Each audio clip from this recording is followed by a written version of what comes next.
नमस्कार, सत श्री अकाल, आदाब एंड गुड इवनिंग।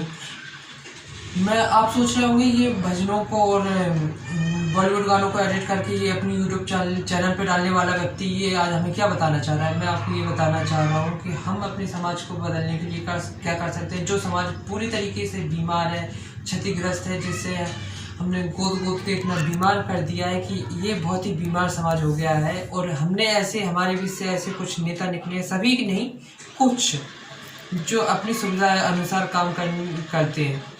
सभी की नहीं कह रहा हूँ, वो सभी पार्टियों में होते हैं। मैं किसी पर्सनली नाम नहीं लूँगा, लेकिन ऐसे नेता सभी पार्टियों में होते हैं। लेकिन सिर्फ नेताओं की गलती नहीं होती, हमारी भी गलती होती है, क्योंकि सपोर्ट करने वाले हम ही होते हैं ऐसे नेताओं को जो हमारे समाज को ख़राब करते हैं। तो जो हमारे अभी देश में करंट सिचुएशन है, जो चाइनीज़ वायरस है, कोरोना वायरस है, इससे हमारे देश में हाहाकार मचा हुआ है। कहीं रेमडेसिविर दवा की कमी है, कहीं ऑक्सीजन सिलेंडर की कमी है, कहीं किसी चीज़ की कमी है, कहीं बेड खाली नहीं है, कहीं किसी को कोई बीमारी है, किसी को कोई बीमारी है। हमें ऐसी सिचुएशन को बदलने के लिए कुछ उपाय करने होंगे। उससे पहले आप हमारे चैनल को लाइक करें, सब्सक्राइब करें और बेल आइकन को दबाना ना भूलें। तो हम एक चरणबद्ध तरीके से हम बात करेंगे। पहले अपने देश के बारे में बात करेंगे कि हमारे पूरे भारत में, इंडिया में कितने केसेस हैं, क्या रिकवरी है, कितने लोगों की मौत हुई है, डेथ जो हमारे देश में बहुत ही ज़्यादा, पहले इतना नहीं था, अभी बढ़ गया है। और जो भी मैं आपको ये डाटा मैं दूंगा, ये मैंने गूगल पर सर्च किया है, जो ICMR इंडिया मैंने उस पर सर्च किया है, और जो हमारे यहाँ पेपर आता है ये दैनिक भास्कर है, मैंने इन दोनों को कंपेयर किया है। तो मुझे कोई अंतर नहीं दिखाई दिया, इसलिए मैं आपको अपने न्यूज़पेपर से ये डाटा कलेक्ट करके बता रहा हूँ, जो आपको मेरी स्क्रीन पर इनकी फ़ोटो मैं दिखा सकता हूँ। इनकी आप देख सकते हैं सामने, जो अभी सामने आ रही है फ़ोटो, आप देखिए, मैं आपको ये बता रहा हूँ। 3,44,778 केसेस जो आए हैं, नए आए हैं, और जो लोग ठीक हुए हैं उनकी संख्या है 2,11,518।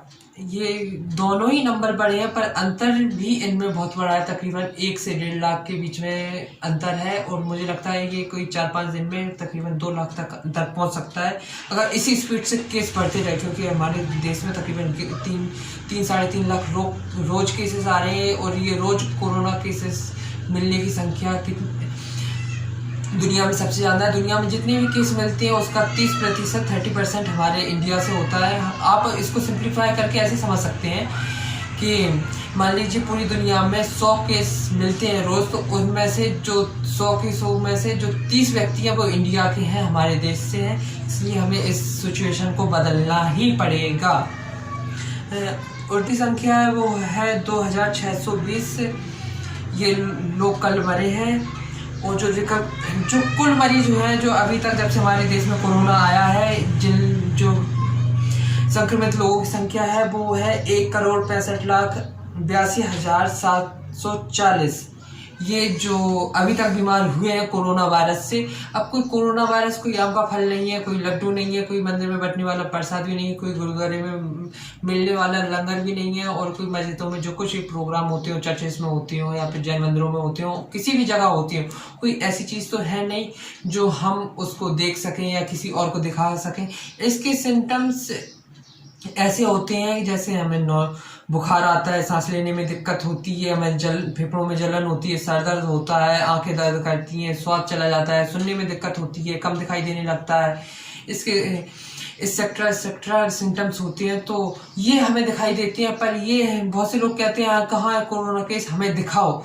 तो ऐसा कोई ये लड्डू नहीं है, कोई ये आम का फल नहीं है, या फिर केला नहीं है जो हम आपको सामने लटका के दिखाएं कि ये देखिए ये है कोरोना। हम इसको नहीं देख सकते हैं, लेकिन हाँ, अगर ये हमारे शरीर के अंदर चला गया तो हो सकता है हमारी मौत हो जाए। अगर हमारी मौत नहीं हुई, हो सकता है हमारे घर में किसी व्यक्ति की मौत हो जाए। तो हमें इस सिचुएशन को तो बदलना पड़ेगा। अब चलिए हम अपने राज्य पे आते हैं, जो मध्य प्रदेश है। मैं इस राज्य में रहता हूँ। में जो कोरोना के केस आए वो है 13,590 केस आए हैं, तकरीबन 13,500 केस आए हैं, और जिनमें से जो लोग सही हुए हैं उनकी संख्या है 10,833। इसकी भी फ़ोटो में देख सकते हैं, जो सामने स्क्रीन पर आ रही है आप उस पर देख सकते हैं। अगर मेरा डाटा कहीं मैं मिस्टेक कर रहा हूँ तो कृपया माफ़ कीजिएगा। और 74 लोगों की मौत हुई है। ये मौतों का आंकड़ा बहुत ही ज़्यादा है। इसको समझने वाली बात है कि ये क्यों ज़्यादा है, इसको कम करने की ज़रूरत है। हमें सबको मिल के साथ में काम करना होगा, सरकार को भी, एडमिनिस्ट्रेशन को भी, जो लोग रह रहे हैं उनको भी। मैं देखता हूँ कि सड़कों पर जाता हूँ, आपको काम है कृपया चाहिए घूमने के लिए कम जाइए। मैं ये नहीं कह सकता हूँ कि आप घर में रहिए, क्योंकि इससे मानसिक बीमारियां पैदा होती हैं। लेकिन आप जैसे बाहर जाते भी हैं तो कृपया मास्क लगाइए, सैनिटाइजर रखिए अपने पास, और लोगों से दूरी बनाने की कोशिश कीजिए। जितना हो सके उतना दूरी, यही नहीं है 2 मीटर की दूरी या 4 मीटर की दूरी, जितना हो सके उतना दूरी बनाइए। और हम बाहर से आते हैं, हम कहीं काम से आ रहे हैं, अपने कुलीग जो हमारे कोवर्कर होते हैं उनके साथ काम करते हैं, तो हम टच में आ जाते हैं। कितना भी कोशिश करें फिर भी आ ही जाते हैं। तो हमें घर पे आते हैं तो हमें किसी से नहीं मिलना, कोई हमारे सामने नहीं होना चाहिए। हमें अपने कपड़े खुद धुलने चाहिए, हमें अपने खुद को अच्छे से सैनिटाइज करना चाहिए, नहाना चाहिए, और अपने जो जूता चप्पल मास्क है उसको रोज़ डेली बेसिस पे हमें धुलना चाहिए। और हाँ, हाइजीन का खास ध्यान रखना। हाइजीन का मतलब बहुत से लोग नहीं समझते। हाइजीन का मतलब होता है खाना, अच्छा खाना, जिससे हमारी जो इम्यून सिस्टम है वो अच्छा बना रहे, हम किसी भी बीमारी से अच्छे से लड़ सकें।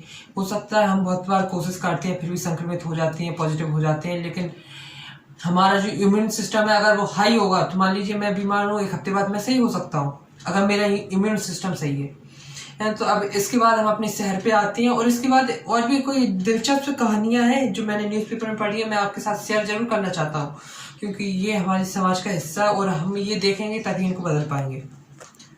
तो हम अपने ग्वालियर पे आते हैं कि हमारे ग्वालियर में कितने केसेस मिले हैं ग्वालियर डिस्ट्रिक्ट में।